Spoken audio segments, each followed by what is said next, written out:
Viewers, very warm welcome this show. मैं हूं Kamran Shahid. Chief justice साबिक चीफ जस्टिस साकिब निसार एक दफ़ा फिर ख़बरों की जद में हैं और अब की दफ़ा एक दफ़ा फिर उन पर यह इल्ज़ाम आया है कि उन्होंने नवाज़ शरीफ साहब पर ज़्यादती की और ज़्यादती के ज़रिए उनको सज़ा दिलवाई और उसके बाद उनको सियासत से फ़ारिग किया। ये ऑब्वियसली इल्ज़ाम है जिसकी साकिब निसार साहब ने बड़ी शदीद तरदीद की है। मामला कुछ इस तरह हुआ कि आज एक आर्टिकल छपा, वैसे तो मुझे कल रात के पता था इस खबर का, लेकिन बहरहाल ये आर्टिकल छपा और साबिक चीफ जस्टिस गिलगित बल्तिस्तान राना शमीम साहब जो है उन्होंने एक हल्फिया बयान दिया है जिसमें उन्होंने ये बताया है कि मैं आपको ज़रा एग्जैक्टली बताता हूँ कि क्या बताया उन्होंने, कि एक दफ़ा हुआ ये कि गिलगित बल्तिस्तान के अंदर वो आए साकिब निसार साहब अपने फैमिली के 27 मेंबर्स के साथ और वहाँ पे वो ठहरे हॉलीडेज़ के अंदर। इस हल्फनामे में लिखा हुआ है इस एक मौके पर वो फ़ोन पर साकिब निसार साहब बीइंग अ चीफ जस्टिस अपने रजिस्ट्रार से बात करते हुए बहुत परेशान दिखाई दिए।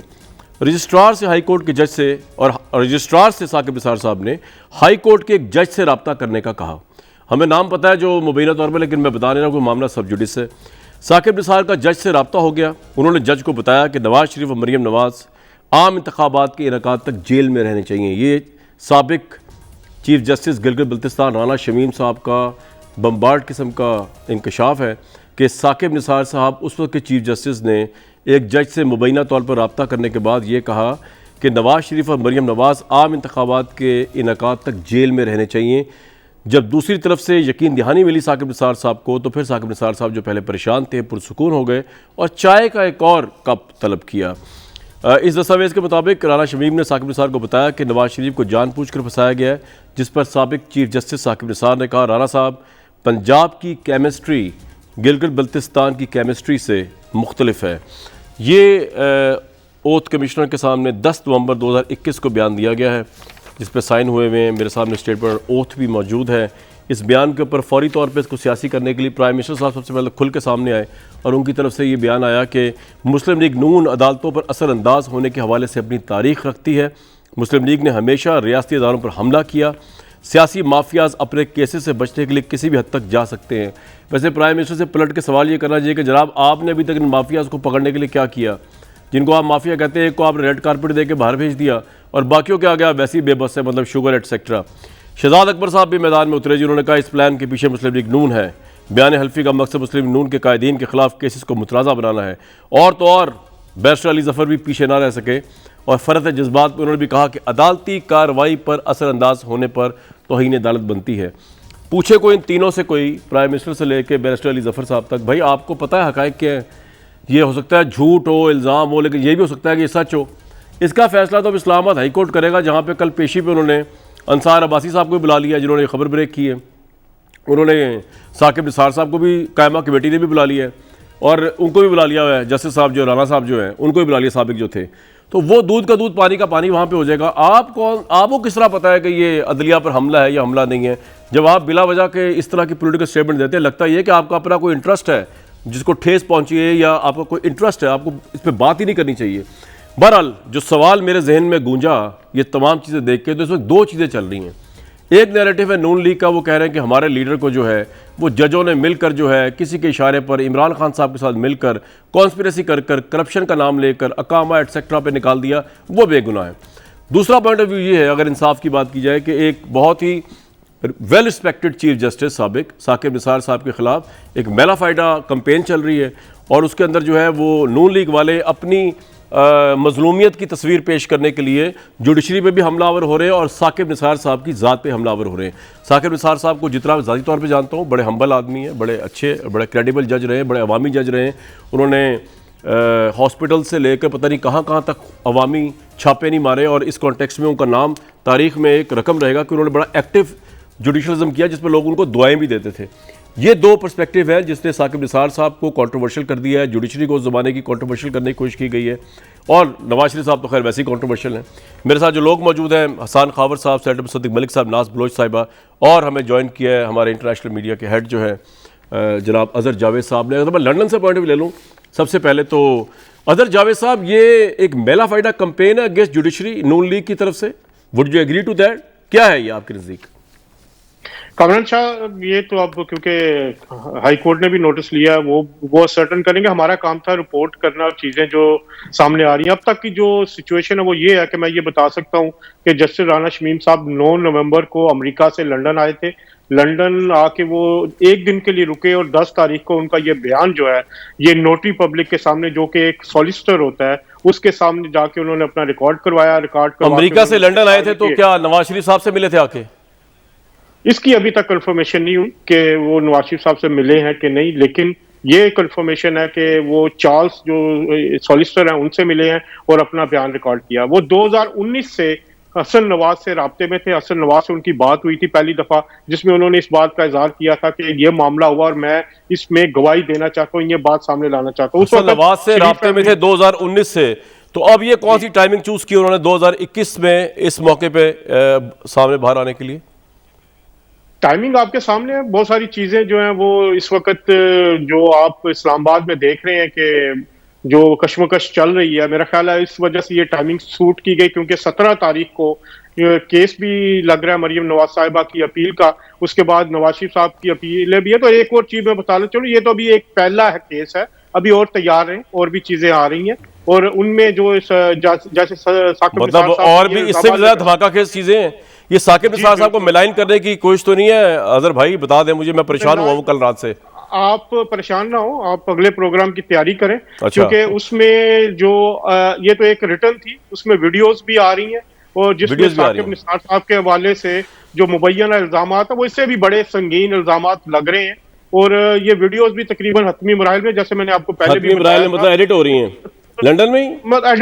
एडिट हो चुकी हैं, वो फोरेंसिक भी हो चुका है उनका, और सारी वो सर्टिफाइड है। आपने तो देखी वो है? चीजें भी आ रही है।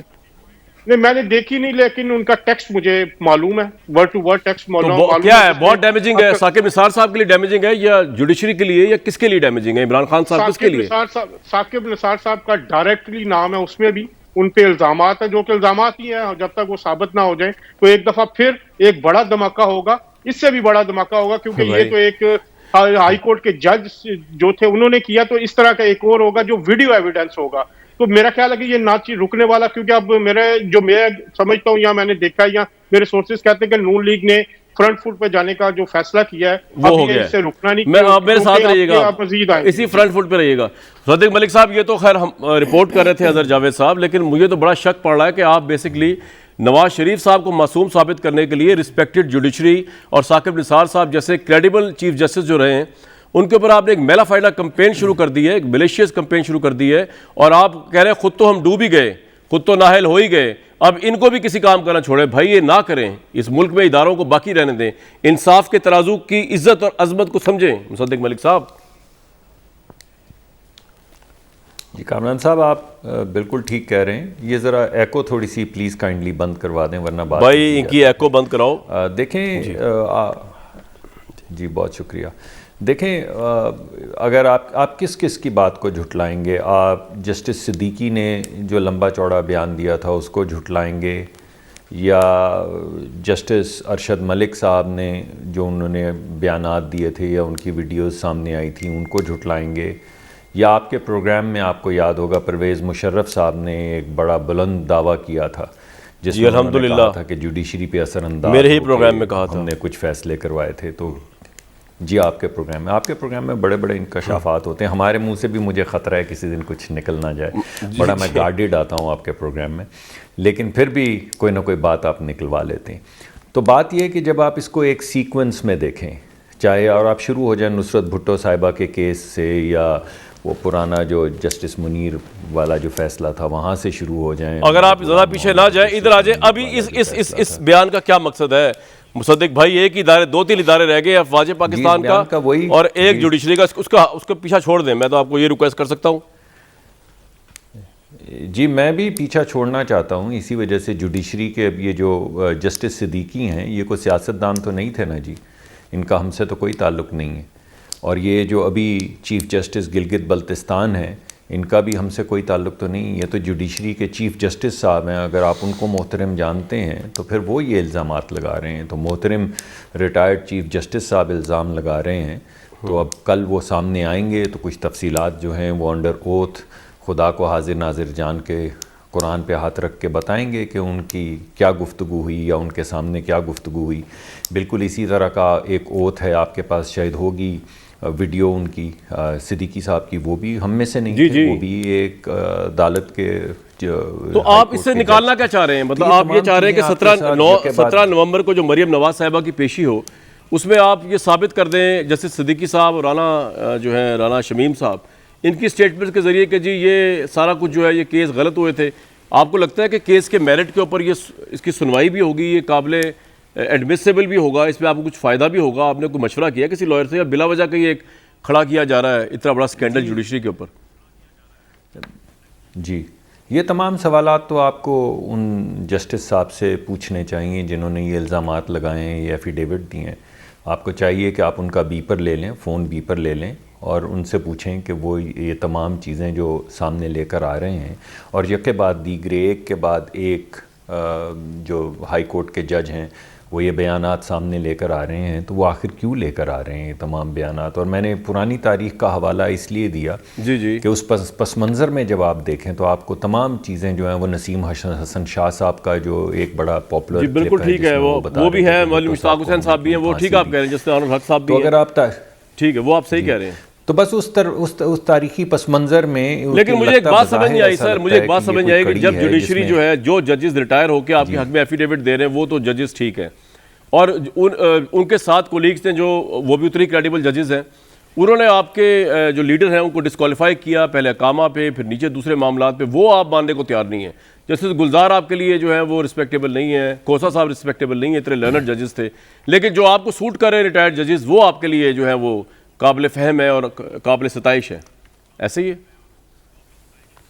कामरान शाहिद साहब, आपको तो याद ही होगा कि वो बहुत बड़े को 20 ट्रंक थे जिनके अंदर वो तमाम एविडेंस सुप्रीम कोर्ट में लाया गया था और बताया गया था कि वॉल्यूम 10 जो है या वॉल्यूम 20 जो है उसमें कायनात दुनिया उलट जाएगी, पता नहीं क्या क्या इंकशाफात हो जाएंगे, और वो तमाम कायनात लूटने वाले कायनात को उल्टाने वाले जो बक्सों के अंदर 20 ट्रंक के अंदर एविडेंस आया था, उसके बाद उस वक्त के प्राइम मिनिस्टर को डिस्क्वालीफाई किया इकामा पे, यानी कहा ये कि आप तनख्वाह ले सकते थे अपने बेटे से, आपने नहीं ली अगरचे, लेकिन क्योंकि आप ले सकते थे इस वजह से सर आपका पॉइंट आ गया, ये सबको पता, बिल्कुल ठीक है। ये जजमेंट्स जो हैं, जो जजमेंट आप कह रहे हैं तारीख फैसला करेगी इन पे और करने का, जब वो पब्लिक हो जाए तो हर एक कर सकते हैं। सर भाई पॉइंट आ गया, ये आपके सामने ही तारीख के मुख्तलिफ मोहर। मैं चाहूँगा कि हुकूमत सबसे एंड में अपना मौक़िफ़ दे इस पे।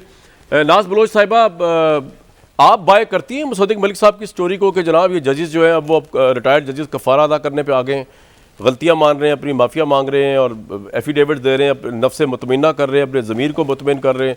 मतलब आपको लगता है ये सब कुछ है? क्योंकि जब नवाज शरीफ साहब पैनामा केस चला तो आप लोग भी बड़े वोकल थे, पीपल्स पार्टी वाले भी, कि हाँ जी इनको हिसाब देना चाहिए, बिलावल साहब भी, एजाज एहसन भी फोर फ्रंट पे थे और आप समझते थे कि ये लोग करप्ट हैं, आप लोगों ने तो बाकायदा इन पर केसेस बनाए हुए हैं, तो एटलीस्ट आप तो बाई नहीं करते रहे आर्गूमेंट के इनके साथ ज्यादती हुई है, जजेस ने कर दी है। ना साहब बिस्मिल्लाहिर्रहमानिर्रहीम, बिस्मिल्लाहिर्रहमानिर्रहीम। जी कामरान, बात यह है कि पाकिस्तान पीपल्स पार्टी की जो हिस्ट्री रही है वो हमेशा यही रही है कि हमने हमेशा अदालतों का एहतराम किया, बावजूद इसके कि जुल्फ़िकार अली भुट्टो शहीद का केस जो है वो अभी तक अदालतों में है और हम इस चीज़ के मुतलाशी हैं कि हमें इंसाफ उस केस में मिले, कि जो आपने भी हवाला दिया उस पर पहले। और दूसरी बात ये कि इस वक्त भी हमारी पार्टी की तमाम तर क़यादत के ऊपर बेशुमार केसेस जो है वो डाले गए, लेकिन हम सब मुल्क के अंदर यहाँ पे मौजूद होकर पार्टी की लीडरशिप केसेस को फेस भी कर रही है। ECL पे नाम भी हैं, तमाम चीज़ें हैं, लेकिन चीज़ों को हम फेस करें क्योंकि अदालतों का एहतराम हम करते हैं। लेकिन हैविंग सेड दैट, हमारे पास तारीख़ अगर आप देखें तो उसमें बेशुमार वाक़यात मिलते हैं, जस्टिस कयूम की टेप भी मिलती है, बहुत सारी चीज़ें ऐसी मिलती हैं जहाँ पर हमें अफसोस के साथ ये देखना पड़ा कि इन्फ्लुएंस जो है वो मामलात रहे। तो ये जो देखें हमारे पास अदलिया है, अदालत का एहतराम है, और अदालत में ये जो कोर्ट्स में जो जजेस आते हैं ये जिस वक्त तक उस कुर्सी पे बैठते हैं वो कुर्सी अमानत होती है अवाम की, और हम जो एहतराम करते हैं वो उस पोजीशन का करते हैं। एफिडेविट को आप किस तरह देखती है नाज साहिबा? ये जो आपको लगता है कि ये शमीम साहब जो है देखें, मैं ये समझती हूँ कामरान, मैं ये देखें, मैं ये कहना चाहूँगी कि एक ऐसी पॉलिटिकल पार्टी पीटीआई जैसी जिसने 35 पंचर से बात शुरू की और उसके बाद 4 हलकों पे जाकर बात नहीं रुकी, 126 दिन का धरना हुआ और फिर साफ चली शफाफ चली का नारा लगा के जब हुकूमत में आई, तो फिर अगर कोई भी उंगली उठती है इलेक्शन से मुताल्लिक, और धांधली तो बहरहाल इलेक्शंस में हुई है, इस बात में कोई शक नहीं कि 2018 के जो इंतखाबात थे, नवाज शरीफ को आपको लगता है इंतकाम का निशाना बनाया है तो कुछ जजेस ने या साकिब निसार साहब ने खास तौर पे जो देखें, ये मैं नहीं कह, मैं आई कैन नॉट नो, मैं ये बात नहीं कह सकती हूँ।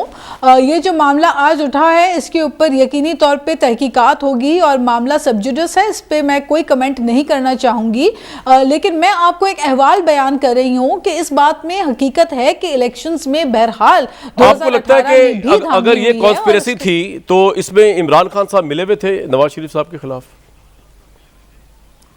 देखें, इस इलेक्शंस के बेनिफिशियरी तो पीटीआई ही रही है, हुकूमत में तो पीटीआई ही आई है, जहां पे तो पीटीआई, मैं वही आपको बता रही हूँ कि 126 दिन इलेक्शन की धांधली के लिए उन्होंने जब धरना उनके खिलाफ डाला, धांधली के खिलाफ, तो उसके बाद तो मैं समझती हूँ कि कोई भी उंगली उठे उसके ऊपर जवाब दे तो उनको होना पड़ेगा, तहकीकात उनको करवानी पड़ेगी।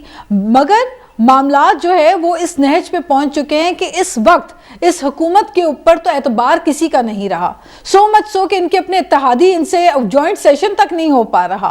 अब दोबारा बुध की तारीख तो दी है, लेकिन तारीख पे तारीख ही मिल रही है, लेकिन जॉइंट सेशन होने का नाम नहीं दे पा रहा है क्योंकि हुकूमत के इत्तेहादी इनसे नाराज, हुकूमत के इनसे नाराज, कोरम इनसे पूरा नहीं हो पा रहा। लेकिन मेरी इत्तला के मुताबिक तो जो जिन लोगों को असल में नाराज होना चाहिए था उन्होंने तो डंडा दे दिया इत्तेहादियों को कि जी आप ये जॉइंट सेशन में है। लेकिन चले बरा, इस पर मैं चलता हूँ, आगे चल के बात करता हूँ। हसन खावर भाई, बहुत वार्म वेलकम दूसरी दफ़ा मेरे प्रोग्राम में। मुझे सिर्फ ये बता दीजिए कि ये जो सारा मामला है, ना आपको पता है असल बात क्या है, ना मुझे पता है असल बात क्या है। प्राइम मिनिस्टर ने इस सारे मामले के ऊपर जो स्टोरी सामने आई राना शमीम साहब की, जिसमें साकिब निसार साहब को फ्रेम कर रहे हैं, प्राइम मिनिस्टर ने क्यों आगे बढ़ बढ़ के डिफेंड किया है कि मुस्लिम लीग नून अदालतों बस अंदाज ये वो, उन्होंने क्या वजह है? लोग कहेंगे कोई आप लोगों के दिल में कोई चोर है जो आप ये बातें कर रहे हैं, कोई आप कॉन्स्पिरेसी का हिस्सा थे, खुदा ना खास्ता आप बातें कर रहे हैं, क्यों आप ये बातें कर रहे हैं? बातों पे भी कामरान साहब आ जाते हैं। आज मेरा ज़रा गला ख़राब है तो मैं कोशिश करता हूँ ऊंची बात करूँ आपसे। जी प्लीज़। देखें, पहले इस वाक़े की आपकी बात बिल्कुल सही है कि फैक्ट्स ना तो मुझे पता है ना आपको पता है जी, लेकिन कुछ सवालात लोगों के जहन में उठ रहे हैं। पहली बात ये है कि आखिर ऐसा क्या वक्त आ गया कि 3 साल के बाद अचानक ये जो जज साहब थे ये उठे हैं और इनको 3 साल पहले का वाक़या याद आया और उन्होंने कहा कि आज मैं जाकर ये दुनिया को बताऊंगा आखिर ये कौन सा रोज़े महशर था जो इतना करीब आ पहुंचा था कि एकदम इनका ज़मीर अपने अंदाज में जाग उठा। तो एक तो ये बहुत बड़ा सवाल है जी। दूसरी बात ये है कि तमाम चीज़ों का ताल्लुक आखिर में जाकर लंदन से ही क्यों मिलता है? अमेरिका से आ रहे, लंदन में वो तो लंदन में क्योंकि नवाज शरीफ साहब को, हसन भाई, वो तो क्योंकि नवाज शरीफ साहब को आपने बड़े शौक से भेजा ना। हालांकि सवाल तो आपसे बनना चाहिए कि वो एक ऐसा कैदी जो कि दूसरे कैदियों की तरह ट्रीट होना चाहिए था, आपने इंसाफ को पामाल करके उनको भेज दिया। बहरहाल ये डिबेट करने का टाइम नहीं है इस इशू के ऊपर, लेकिन वो तो इसलिए वहाँ हो के आ रहे हैं, वहाँ से हो के आ रहे हैं क्योंकि ऑब्वियसली नवाज शरीफ साहब से मुबैना तौर पे शायद बात करते होंगे कि यार ये बात की जाए कि ना की जाए, अपना किथारस करते हैं, अपनी गिल्ट मिटाते हैं, कोई कुछ कह रहा है कोई कुछ कह रहा है। जी, या मामला तय करते हैं, कोई डील करते हैं, कोई मामला तय करते हैं। ये तो आप कह सकते हैं, मैं नहीं कह सकता। तीसरी बात ये है कि नहीं मैं ही कह रहा हूँ, मैं भी स्पेकुलेट कर रहा हूँ, मुझे नहीं पता वहाँ पे क्या बातचीत हुई, लेकिन लंदन में ही क्यों। अच्छा, तीसरी बात ये है कि आप कामरान साहब माशाल्लाह इतने सीजन बंदे हैं, आप सब मामला जानते हैं, आप मुझे बताएं कि साजिशें ऐसी होती हैं कि आप बैठे हों, चाय पी रहे हों, उस वक्त मतलब वहाँ पे चीफ जस्टिस ऑफ पाकिस्तान चाय पीते, ये तो ऐसे बात कर रहे हैं जैसे किसी अफसर की ट्रांसफ़र करनी है या कोई इंतज़ामी मामला है कि उन्होंने कहा कि यार उनको तब तक ज़मानत नहीं देनी, और चाय पीते पीते ही बल्कि उन्होंने कहा मैंने बात की तो वो बड़े रिलैक्स हो गए, पहले गुस्से में आए फिर रिलैक्स हो गए। ये बातें कभी ऐसे इत्तफाकिया होती हैं? आप मुझे बताएं। वैसे मैं आपको एक बात बताऊं, वैसे एक बात बताऊं मैं कि मौलवी मुश्ताक हुसैन साहब थे ना, वो जब इवन रिटायर्ड भी हो गए थे, वो बैठे बैठे चिलगोज़े खाते हुए फ़ोन करते थे और वो सर्विंग जज से फैसला डिक्टेट करा दिया करते थे। मौलवी मुश्ताक हुसैन साहब को तो मैंने खुद देखा हुआ है ये करते हुए। लेकिन बहरहाल ये आपका पॉइंट आ गया, मैंने कहा मैं भी लोगों को बता दूं कि चाय पीते हुए आप कह रहे हैं इतना सीरियस मसला नवाज शरीफ साहब का साकिब निसार साहब डील नहीं कर सकते थे कि जज को कह के कि जनाब चाय पी रहे हैं, चुस्की ले रहे हैं और साथ कह दें कि जी इनकी जमानत, ठीक है आपका पॉइंट आ गया। और सर आपको कोई पॉइंट तो उसके बाद में आगे उसकी हाँ पॉइंट उसकी देखिए, उसकी वजह ये है कि अपने आप को जिन साहब ने इल्ज़ाम लगाया है, इन्होंने बात भी करनी थी, इल्ज़ाम भी लगाना था और अपने आप को अलग भी रखना था।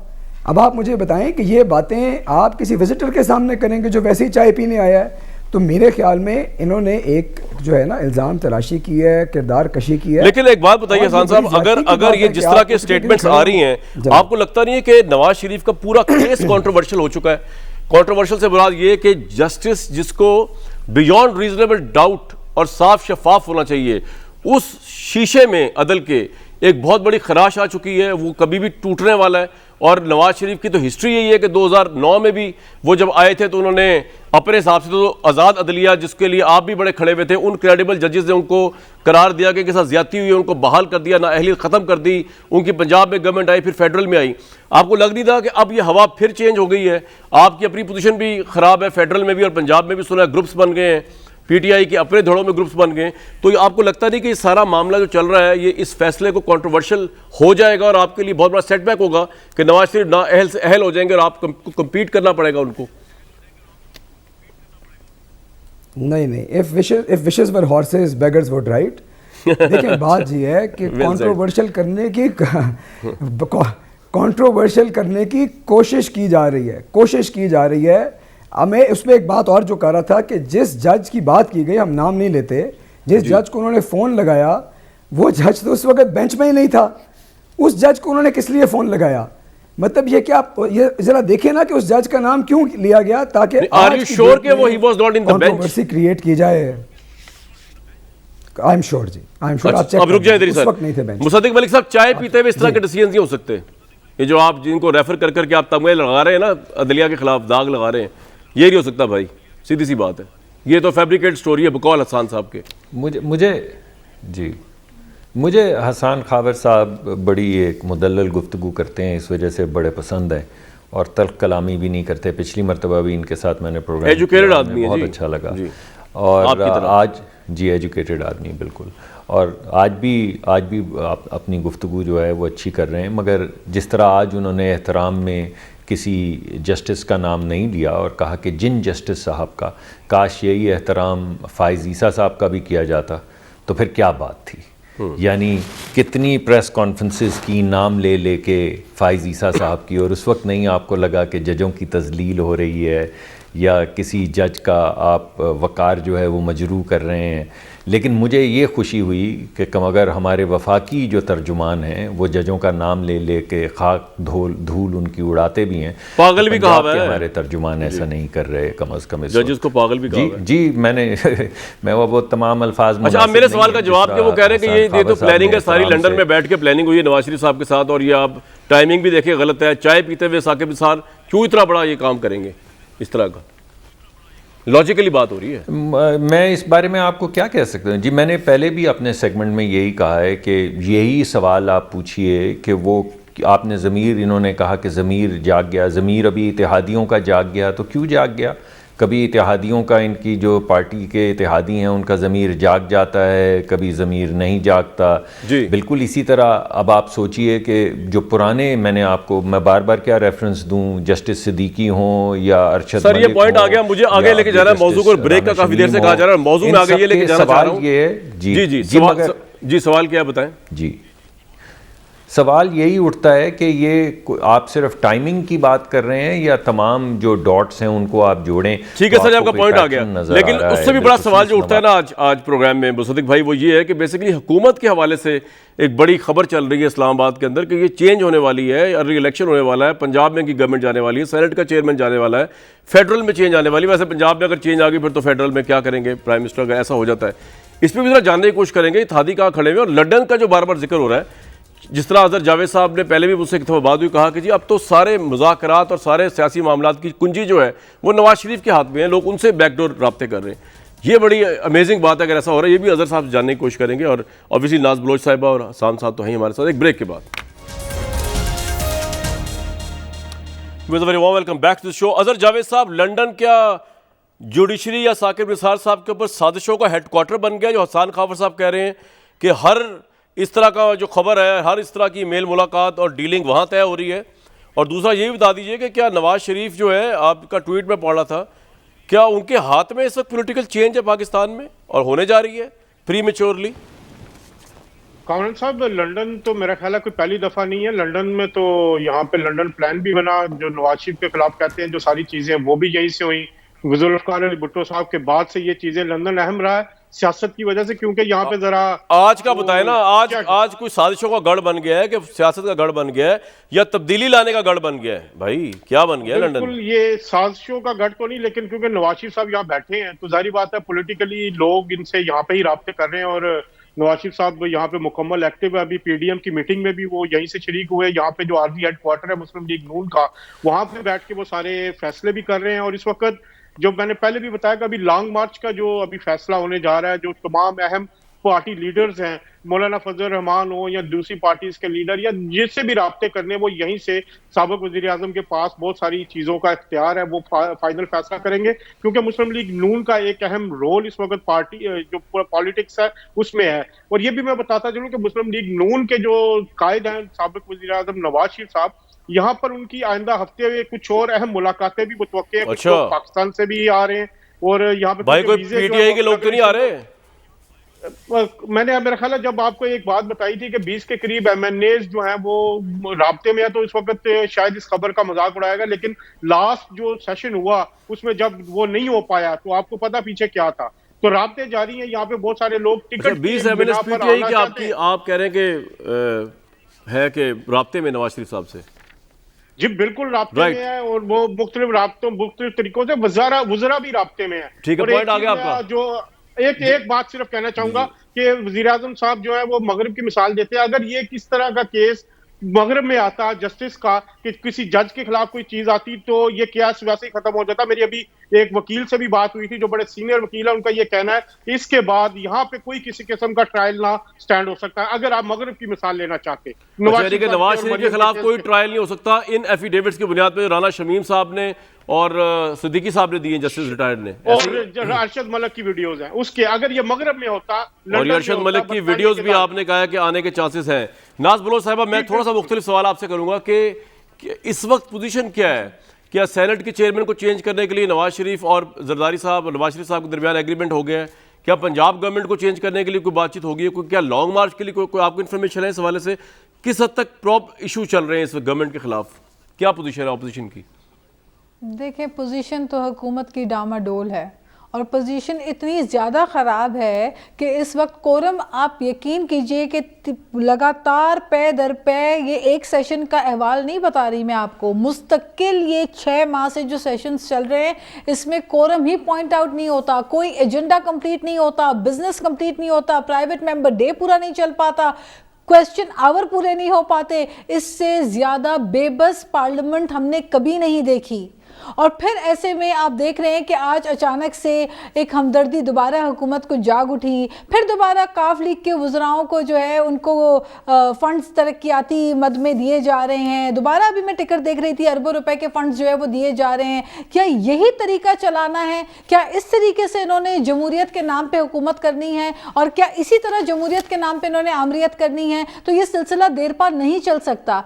आज भी आप देखें कि MQM हो या काफ लीग हो, न सिर्फ ये बल्कि खुद हुकूमती अराकीन जो दूसरी पार्टियां छोड़ के इलेक्टेबल्स जो इन्होंने फौज जफर मौज जमा की थी, जो बड़े बड़े तरीन साहब फौज का नाम ना लिया करें यार, के PTI में शमूलियत की। जी अच्छा जी फरमाएं। मैं फौज जफर मौज कह रही हूं, नहीं मैं कह रहा हूं कि आप इशारा तरमीला कहें। चले मैं अपने अल्फाज वापस लेती हूँ। वो इसलिए मैं कह रहा हूँ कि वो मुसद्दिक मलिक साहब डर जाते हैं, क्योंकि आगे बेचारे ये डरे हुए हैं कि जी अगर ये ना होते साथ तो इमरान खान चल ना सकते 2 दिन। ये घबरा जाते हैं। अब घबराने में ना अपनी ये घबराहट छुपाने के लिए मुसद्दिक साहब चाय पी रहे, हालांकि इनका ब्लड प्रेशर चढ़ गया आपकी बात सुन के। हमारी फौज हमारे लिए इंतहाई काबिल एहतराम है, वो तमाम हमारे सिपाही हमारे लिए काबिल एहतराम है। शुक्र है जी, आपने भी कहा पाकिस्तान हमारे लिए काबिल एहतराम है, जो हमारे लिए हर फ्रंट में खड़ी होती है। मैं आपको ये बता रही हूँ कि एक तरफ आप ये देखें कि वो तमाम इलेक्टेबल्स जो तरीन साहब की जहाजों में भर भर के लाए और उन्होंने आके शमूलियत की, अब आप उनको निकाल रहे हैं बाहर, अब आप उनको जहाजों में से ऑफलोड कर रहे हैं, इक्तदार के जहाजों में से, ऐसे ही है नाज साहब? इक्तदार के जहाजों से ऑफलोड हो चुके हैं, बोर्डिंग पास उनके हाथ में है, अब वो चेक इन करेंगे, अब वो जिस पार्टी में जाके चेक इन करेंगे आपको पता चल जाएगा। बिल्कुल ठीक है, यानी मुकाबला ये चल रहा है, एक मिनट नाज साहिबा, मुकाबला ये चल रहा है कि पाकिस्तान तहरीक इंसाफ के मुबैना लोटे जो हैं वो मुसद्दिक मलिक साहब को ज्वाइन करेंगे, नाज बलोच साहबा की पार्टी को ज्वाइन। कुर्बान जाऊं, ये भी जमहूरियत की शान है। मेरे साथ ही रहिएगा इधर ही। हसन खावर साहब, क्या हो रहा है? हुकूमत नीचे से गुजर रही है, निकल रही है आपके। वैसे भी मुझे एक बात समझ नहीं आई कि यार इन लोटों के साथ आपने पहले भी पार्लियामेंट में भी बैठे हुए, यहाँ पे भी आपकी मेजोरिटी नहीं थी इलेक्शन के रिजल्ट के हिसाब से। हम सबको पता है आपने हुकूमत किस तरह बनाई है। वही टैक्टिक यूज़ किए जो नवाज शरीफ साहब यूज़ किया करते थे बेनज़ीर साहबा के खिलाफ, एंड वाइस वर्सा। तो भाई मॉरली भी आपको चाहिए कि अब अगर ये लोग आपको नजरें दिखा रहे हैं, काफ लीग वाले इत्तेहादी टूट रहे हैं, छोड़े यार, रिजाइन करें, फ्रेश इलेक्शन जाए। आप समझते हैं इमरान साहब बहुत पॉपुलर प्राइम मिनिस्टर हैं, दोबारा इलेक्शन करवा लें, एक्सीलेंट टाइम है ये तो इस वक्त। अच्छा कामरान, दो बातें पहले मैं 10-20 सेकंड लूँगा सर, पूरा टाइम लें आप। कर्ज नहीं रखना चाहिए। मुसद्दिक साहब ने नेक कलमात का इज़हार किया और एक बहुत ही अच्छे मशवरे से नवाजा। तो मैंने कहा उस बात का थोड़ा सा जवाब दे दूं कि मैं मुसद्दिक साहब का मशवरा अदलिया के बारे में सर आँखों पर रखता अगर इनका ताल्लुक़ उस जमात में ना होता जिस जमात ने सुप्रीम कोर्ट पे हमला किया था। तो ये मैं कहना चाहता था। और दूसरी बात जो अज़हर साहब ने की, उन्होंने मगरिब की बात की, और मैं कहता हूँ कि शुक्र करें कि मियाँ नवाज शरीफ साहब का केस मगरिब में नहीं आया, वरना वहाँ पर ये बहाने नहीं चलने थे कि हमारे 4 अपार्टमेंट के नहीं, कहीं कभी जी कतरी ख़त आ गया और कभी कैलवरी फॉन्ट। वहाँ लोगों ने कहना था भाई जवाब दो, ये आए कहाँ से अपार्टमेंट, ये 25 अरब की टेक्निकल बहाने ना बनाओ। शुक्र एनसीए की तहकीकात में। अदर जावेद साहब एक मिनट हसन साहब को बात तो करने दें, उसके बाद आपकी बारी आएगी। जी हसन साहब खत्म कंप्लीट करें आप। हाँ, तो मैं कह रहा हूँ तो शुक्र करने का मुकाम है कि वो मगरिब में उनका केस नहीं चला, उनको शुक्र करना चाहिए। अच्छा, अब आते हैं ऑपोजिशन। अब जो मैं, हाँ जी, आपकी पोजीशन बड़ी ऑकवर्ड है, आप रिजाइन करके जी फ्रेश इलेक्शन कराएं। जी मैं अभी बातें हमारी बहन की भी मैं सुन रहा था और ऑपोजिशन की बातें सुन रहा हूँ। मैं ये सोचता हूँ कामरान भाई जनाब कि कभी ये मुसल्ले पे बैठ जाती हैं कि कहीं अल्लाह करे इदारों की लड़ाई हो जाए। कभी जब इत्तेहादी आपस में बातचीत करते हैं, ये को गिला शिकवा करते हैं, तो इनकी उम्मीदें जाग जाती हैं।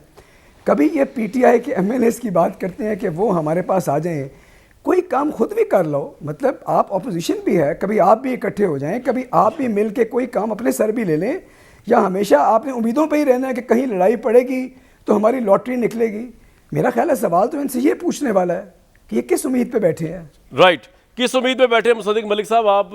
आप इसी उम्मीद पे बैठे हैं कि जो आपने वोट को इज्जत दी और ये नारे लगाए, चलो इन्होंने लोटे अपने साथ मिलाए, चलो इनके साथ लोटे बैठे हुए हैं जिन्होंने यूसुफ रजा गिलानी साहब को वोट दिया, प्राइम मिनिस्टर खुद आइडेंटिफाई किया नाम लिए बगैर। लेकिन आप फिर इनकी पार्टी क्योंकि वीक हो रही है, इनके साथ हवाएं डिफरेंट चल रही हैं, अब आप फिर लोटों की तलाश में हैं मेरे भाई, दोबारा वापस जा रहे हैं जीरो सम गेम में। सद्दिक भाई, मुझे मालूम नहीं जी, मैं तो सिर्फ ये कहूँगा कि आपने ऑपोजिशन को कहा कि बड़ी कमज़ोर है, आप बहुत मजबूत हैं, आपने अपनी मजबूती का सारा बोझ जो है वो गरीब आवाम पर डाल दिया। आप इतने मजबूत थे कि आपने चीनी की कीमत जो है वो 50 से 150-40 कर दी, कोई किसी ने नहीं आपसे पूछा। आपने आटे की कीमत दुगनी से ज़्यादा कर दी। आपने IMF के पीछे लग के बिजली की कीमत जो है 100% 100% से ज़्यादा बढ़ा दी। आपने गैस की कीमत 300% बढ़ा दी। आपने लोगों की कमर तोड़ दी है। क्या मजबूती है भाई? ये है वो बोझ जो आपसे उठाया नहीं जाएगा। आप ऑपोजिशन की छोड़ें, आप जिनके दुख दर्द का मुदावा करने के लिए आए थे, जो आप रियासत मदीना बनाने के लिए आए थे, आप रियासत मदीना की फ़िक्र करें। वो रियासत मदीना जिसमें कुत्ता नहीं भूखा सो सकता था, वहाँ पे गरीबों के बच्चे माएँ जो हैं वो ख़ुदकुशियाँ करने पे मजबूर हो गई हैं। आज अभी सर्दियाँ शुरू नहीं हुई तो लोगों के चूल्हे बंद हो गए हैं, गैस बंद हो गई है, इस वजह से कि उस मजबूत हुकूमत ने $3 की गैस नहीं खरीदी और आज पूरी दुनिया में सबसे महंगी गैस खरीद रही है, फिर भी लोगों के चूल्हे नहीं चल रहे। ये है वो बोझ जो आपको उल्टाए दे रहा। आपको अपोजिशन की ज़रूरत नहीं, आप खुद अपोजिशन है। आप ज़रा अपनी काबीना पे नज़र डालें। आप इत्तेहादियों की बात कर रहे हैं ना, हम इत्तेहादियों की बात करते हैं कि इत्तेहादियों का ज़मीर क्यों जाग गया। आप काबीना में देखें 6 लोग रह गए, 20 मेंबर्स जो है शायद नवाज शरीफ साहब से मिलना चाह रहे हैं। जिस तरह आपके हर पैनलिस्ट आके इधर बात करता है कि जी इनको जॉइंट सेशन नहीं होगा, इनके बंदे, तो ये भी तो आप फिर वही गलत दकियानूसी सियासत की तरफ जा रहे हैं ना। इन्होंने गलत किया है, मैं मानता हूँ अगर इन्होंने लोटे बनाए तो उन्होंने गलत किया है। आप भी दोबारा इनको चैलेंज करने के लिए इनके लोटे दोबारा वापस ले रहे हैं। ये क्या पॉलिटिक्स हुई भाई? कामरान शाहिद साहब, इस वक्त जो मुसीबत इनके आड़े आ रही है वो ये है कि कोई भी शख्स जो जमहूरी जहन रखता है, जिसने वोट का बोझ उठाना है, वो अब PTI के साथ नहीं चल सकता। तो वो लोग जो 30-30 साल से सियासत कर रहे हैं, जिन्होंने हर 4-5 साल के बाद गली मोहल्ले में जाना होता है और माएँ बहनें उनके गिरबान पकड़ती हैं, उनके लिए प्रॉब्लम कि मेरा चूल्हा कौन जलाएगा, मेरी बेटी को नौकरी कौन देगा, ये उनके लिए प्रॉब्लम है। वो अब सोच रहे हैं। मैंने अपने एक दोस्त से बात की, मेरे बड़े करीबी दोस्त हैं कुछ PTI के, मैंने कहा ना होवे तुसी भी साढ़े हाल आ जाओ, तो वो कहने लगा कि नहीं तोड़े हाल तो हुण नहीं आवांगे पर घर बना पै जाएगा। अच्छा। यानी इस वक्त सिचुएशन ये है कि जो सियासी जहन रखने वाले लोग हैं वो ये बोझ नहीं उठा सकते। वो कैसे? सर मुझे एक ब्रेक लेना कहा जा रहा है, वापस आके पूछता हूँ कि वेस्ट में अगर होते नवाज शरीफ साहब और इमरान खान साहब तो क्या होता? जरा वेस्ट की भी खबर लेते हैं एक ब्रेक के बाद। हसन खावर साहब ने बड़ी अच्छी बात की, अगर वेस्ट में नवाज शरीफ साहब होते तो फिर क्या होता, लेकिन मैं उनको ये कहूँगा कि अगर वेस्ट में PTI की गवर्नमेंट होती तो फिर क्या होता? फिर तो पता नहीं बल्ले बल्ले हो जाती। कल तक दीजिए इजाज़त।